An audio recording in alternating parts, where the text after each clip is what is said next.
Good morning बच्चों। आज हम फिर उप सहसंयोजक यौगिकों के बारे में आगे बढ़ते हुए 3 टॉपिक के बारे में आज चर्चा करेंगे। उभयदंती लिगैंड और किलेटीकरण किलेट लिगैंड्स और ऑक्सीकरण अंक केंद्रीय परमाणु की कैसे ज्ञात करते हैं, आइए देखते हैं। तो सबसे पहले हम देखते हैं उप सहसंयोजन यौगिकों में केंद्रीय परमाणु की ऑक्सीकरण संख्या कैसे ज्ञात करते हैं। सबसे पहले परिभाषा देखिए। एक संकुल यौगिक में केंद्रीय परमाणु से जुड़ी सभी लिगेंडों को यदि उनके साझे के इलेक्ट्रॉन युग्मों सहित हटा लिया जाए तो केंद्रीय परमाणु पर उपस्थित शेष आवेश की संख्या उस धातु परमाणु की ऑक्सीकरण अंक या ऑक्सीकरण संख्या कहलाती है। कहने का मतलब है कि संकुल यौगिक में जो जितने लिगेंड जुड़े हैं उन सबको अपना अपना आवेश देकर के, अपना अपना इलेक्ट्रॉन युग्म दे करके हटा दिया जाए तो उसके बाद जो केंद्रीय परमाणु पर आवेश बचेगा वो केंद्रीय परमाणु की ऑक्सीकरण अंक संख्या कहलाती है। केंद्रीय धातु परमाणु के ऑक्सीकरण अंक को केंद्रीय परमाणु के साथ कोष्टक में रोमन अंकों में लिखते हैं। आइए एक उदाहरण लेके देखते हैं। जैसे FeCN6 में संकुल पर आवेश -4 है तो इसमें Fe की ऑक्सीकरण अवस्था +2 है, तो इसको इसके नाम के साथ हेक्सासाइनोफेरेट ब्रैकेट में रोमन अंक में 2 लिखेंगे। तो इस तरह से व्यक्त किया जाता है। आइए ऑक्सीकरण अंक संख्या ज्ञात करना सीखें। नंबर 1, इसमें 2 बातों का विशेष ध्यान रखना होता है आपको। एक पहली बात तो ये कि उदासीन संकुल अगर हो, जैसे ये संकुल उदासीन है, तो इसमें ऑक्सीकरण अंकों का कुल योग 0 होता है। लिगेंड और केंद्रीय धातु के अंकों का योग जो है, ऑक्सीकरण अंकों का योग जो है हमेशा 0 होता है। ये देखो बराबर मैंने 0 रखा है। जैसे एक उदाहरण लेते हैं, इसमें कोबाल्ट को X मान लेते हैं, एमीन को 0 रखा है क्योंकि इसका आवेश 0 होता है। जैसे X का मान लेते हैं, CO कोबाल्ट है तो कोबाल्ट का ऑक्सीडेशन नंबर X मान लेते हैं।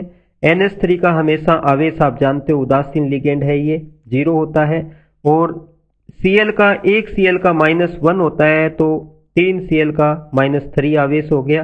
तो इसका जो ऑक्सीडेशन नंबर टोटल आवेश बराबर हम 0 रखेंगे। 0 क्यों रखेंगे? क्योंकि ये उदासीन लिगेंड है। तो पहली बात याद रखिए कि उदासीन लिगेंड का टोटल चार्ज सामने हमेशा 0 रखा जाता है। फिर नंबर 2, अगर संकुल के ऊपर कोई आवेश लगा हो, जैसे यहाँ +2 लगा है, ये उदाहरण लिया हमने टेट्रामीन कॉपर का, तो इसमें +2 लगा है, इसका मतलब टोटल चार्ज पूरे संकुल का कितना हुआ? 2 हुआ। यानी किसी संकुल आयन पर उपस्थित आवेश उपस्थित लिगेंड और केंद्रीय धातु के आवेशों के योग को बताता है। तो ये +2 इनका टोटल, जो भी संकुल के ऊपर चार्ज हो उसको सामने बराबर टोटल पर लेके जाइए आप।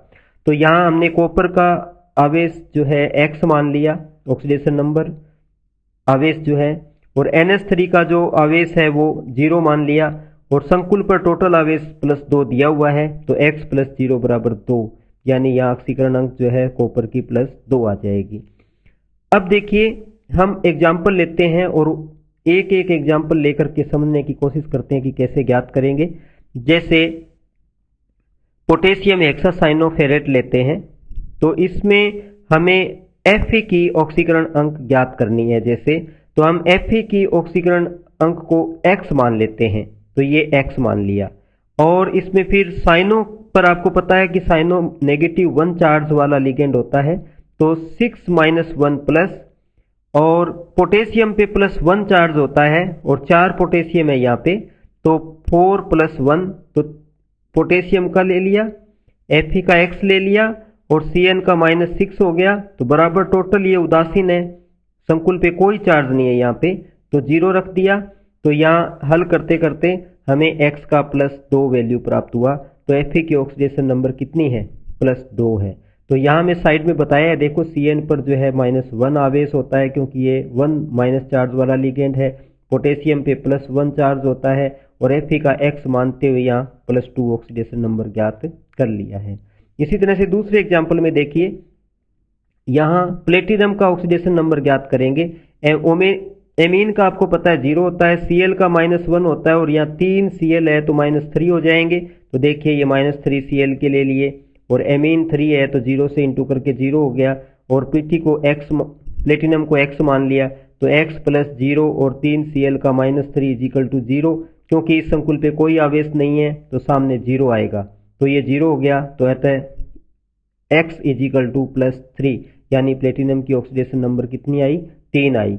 तो यहाँ प्लेटिनम पर हमने x आवेश मान के चलते हैं। हम एमीन पर आप जानते हो कि 0 होता है, उदासीन है ये, और Cl 1 पर -3 है तो 3 है यहाँ पे, तो 3 पे -3 हो जाएगा। अब देखिए हेक्सासाइनोफेरेटाइन देखते हैं। इस पर यहाँ टोटल चार्ज कितना रखोगे, देखो संकुल पे -3 है तो सामने देखो टोटल पे हम -3 रखेंगे, अब की बार 0 नहीं रखेंगे। Fe को x मान लिया हमने, और Cn को -1 मान लिया, और ये माइनस के 6 हो गए, इधर जाके प्लस हो गए, तो x is equal to +3 charge बच गया। तो Fe की ऑक्सीडेशन नंबर कितनी हुई, +3। ऐसे ही हम साइड में रिप्रेजेंट कर देंगे कि यहाँ Fe पर हम x मान के चलते हैं, और Cn पे -1 होता है, और यहाँ 6 Cn है तो टोटल -6 हो जाएंगे। और -3 जो है संकुल पर आवेश माना है, टोटल है ये, यानी ये टोटल आवेश है, सामने -3 रखेंगे।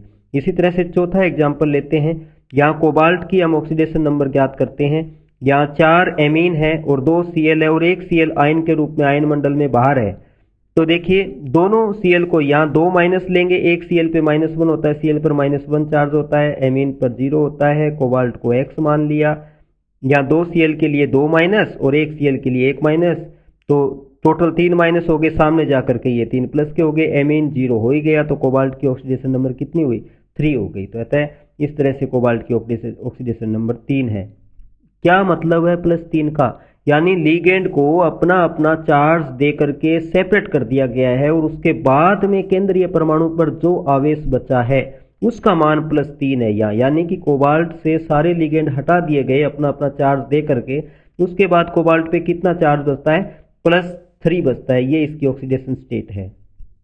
अब पांचवें एग्जाम्पल में देखिए टेट्रामीन, इसमें टोटल ऊपर संकुल पे चार्ज कितना है, +2 है, तो टोटल समन्वय मंडल पे जो आवेश है उसको सामने +2 रखेंगे, ये टोटल में रख दिया। एमीन का आप जानते हो 4 एमीन है तो 4 0 हो गए, और x का is equal to +2 oxidation number हो गई।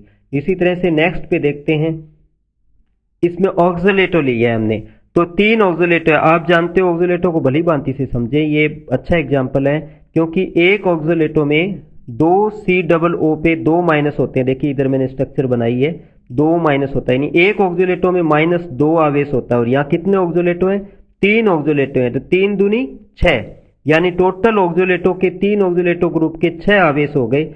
और टोटल में कितना लिखोगे, -3 है इसके ऊपर, तो सामने कितना आया, -3, तो x इज इक्वल टू 6, इधर जाके प्लस के हुए तो प्लस के 3 ऑक्सीडेशन स्टेट आ गई।